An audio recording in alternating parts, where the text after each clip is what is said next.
Assalamualaikum warahmatullahi wabarakatuh. Selamat pagi anak-anak. Perkenalkan nama saya Tarihin. Dalam kesempatan kali anak-anak, saya akan membahas tentang keyakinan kelas.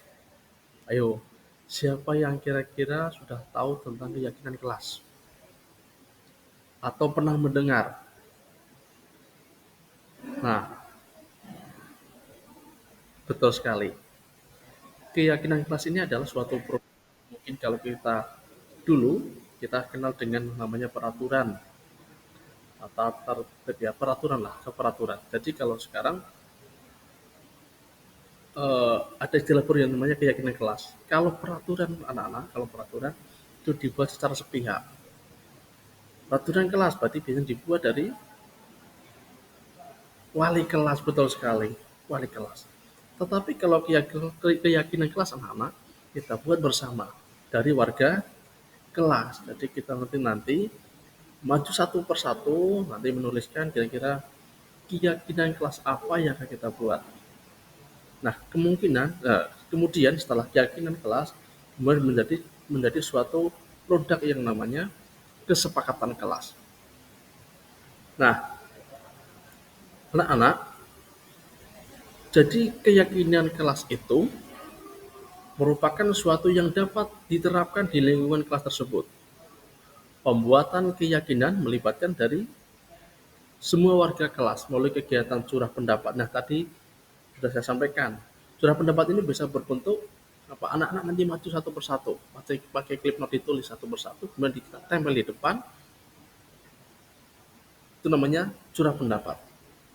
Nah, kemudian setelah kita nanti menjadi suatu produk yang namanya kesepakatan kelas, keyakinan kelas ini akan kita tinjau kembali dari waktu ke waktu. Masihkah relevan atau masih bisakah ini bisa digunakan kembali? Kalau tidak, berarti kita perbarui lagi. Seperti itu namanya keyakinan kelas anak.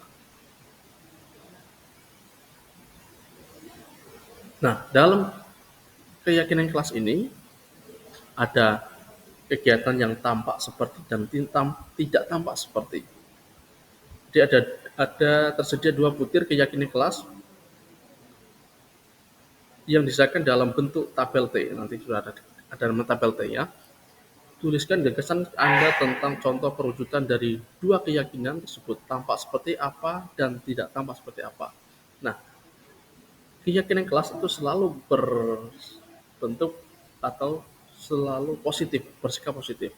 Tampak seperti dan tidak tampak seperti. Tampak seperti berarti hadir tepat waktu, berpakaian rapi. Nah, ini tadi yang sudah tadi anak-anak sudah maju satu persatu ya, ditempel. Nah, ini saya merangkum. Yaitu yang pertama ada hadir tepat waktu. Ini betul sekali, berarti kita harus selalu hadir tepat waktu. Kemudian yang kedua, ada berpakaian rapi dan sopan. Jadi ketika kita hadir dalam sekolah, kita wajib menggunakan pakaian yang rapi dan sopan, betul sekali. Kemudian yang ketiga anak, berdoa sebelum dan sesudah belajar. Eh, ini adalah merupakan pengamalan sila yang pertama, betul, yang pertama. Jadi yang pertama ini berarti berdoa sebelum dan sudah belajar ini merupakan kita mengamalkan dari sila ke satu. Kemudian menjaga kebersihan diri kelas dan sekolah. Sehingga ketika kita dapat menjaga kebersihan diri terutama kemudian kelas dan sekolah, hak apa yang kita dapat? Yang kita dapat adalah iya betul sekali. Yang kita dapat adalah kita di dalam kelas terasa nyaman, dapat mengikuti pembelajaran dengan baik karena suasana kelas bersih ya. Kemudian yang kelima, mengikuti pembelajaran dengan tertib. Tertib di sini mungkin kalau kita jabarkan adalah ketika kita mau berpendapat kita mengajukan tangan terlebih dahulu. Kemudian ketika ada berpendapat tidak memotong pembicaraan, kita selesaikan dulu baru kita berpendapat. Itu tertib. Kemudian hormat guru dan teman, menghormati guru. Menghormati guru berarti apa? Ketika Bapak Ibu guru di depan kelas sedang menerangkan materi, eh, kalian mendengarkan dengan baik. Ketika ada teman kalian yang sedang berbicara, menyampaikan pendapatnya, menyampaikan gagasannya, dengarkan dengan baik. Setelah selesai baru berpendapat. Nah, tidak tampak seperti hadir terlambat. Ini yang harusnya tidak kita laksanakan, ya. Berarti tidak tampak seperti, ya, hadir terlambat, tidak berpakaian rapi dan sopan, terutama hari Senin harus selalu eh, ingat membawa topi untuk melaksanakan upacara. Ikat pinggang jangan sampai lupa, ya. Kemudian anak-anak yang ketiga tidak berdoa sebelum dan sesudah belajar. Membuang sampah sembarangan, tidak mengikuti pembelajaran dengan tertib, tidak menghormati guru dan teman. Kemudian anak-anak tentang percaya dan menghormati orang lain dan barang miliknya. Tidak tampak seperti meminta izin ketika menggunakan barang orang lain, memberikan senyum, sapa, dan salam kepada teman dan guru. Yang ketiga, menerima bantuan orang lain. 4. Menghargai pendapat orang lain. Yang kelima, mengucapkan kata maaf, tolong, dan terima kasih. Ini yang tadi sudah disebutkan dari teman-teman kalian, kami rangkum seperti itu. Nah, jadi Pak Guru akan menyampaikan tentang yang tidak tampak seperti. Berarti apa? Yang kebalikan dari tampak seperti.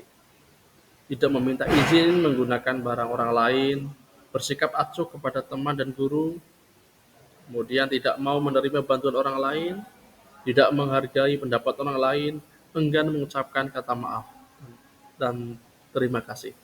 Nah, ketika kalian meminjam pulpen ketika ketinggalan atau meminjam biasanya tiptek ini satu untuk satu kelas yang beli satu, tapi biasanya ini akan berputar sampai habis, tidak mengucapkan terima kasih. Nah, ini hal yang tidak positif anak-anak. Jadi seharusnya ketika kita eh, apa namanya sudah diberi bantuan teman yang lain, berarti kita harus mengucapkan terima kasih. Selanjutnya, bagaimana perwujudan dari keyakinan kelas? Berikut, setiap anggota kelas melakukan tugas-tugas apa yang ingin Anda dengar. Lihat dan lakukan dalam format tabel Y seperti di samping. Terdengar. Jadi terdengar dulu, terdengar. Satu orang berbicara. Ayo kita kerjakan tugas ini. Pasti kita bisa mengerjakannya. Tolong ya, silakan. Ini dilaksanakan. Terima kasih. Kemudian terlihat, berarti kita berdiskusi, tersenyum, saling menolong. Kemudian dari berperilaku, itu tenang, mengumpulkan tugas tepat waktu, kemudian tidak mengganggu teman yang sedang mengerjakan tugas. Kegiatan tugas saya, tugas kamu. Berarti kita membahas tentang tugas guru dan tugas murid. Tugas guru kira-kira apa, anak-anak? Yang pertama apa? Mendidik, betul sekali, mendidik. Selain mendidik, membimbing.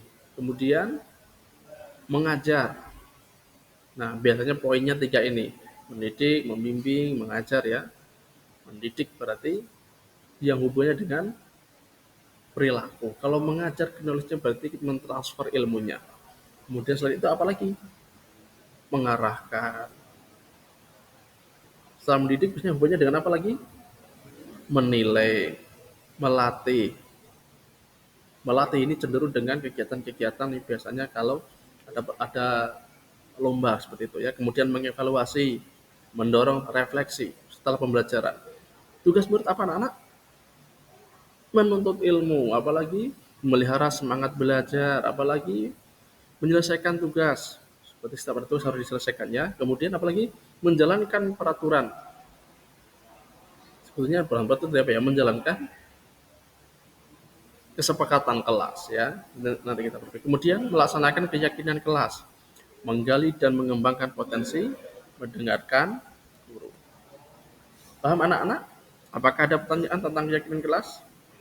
Nah, kalau tidak, saya cukupkan pada hari ini. Ucapkan terima kasih. Mudah-mudahan ilmunya dapat bermanfaat untuk anak-anak. Akhiri, assalamualaikum warahmatullahi wabarakatuh. buat orang tua nih.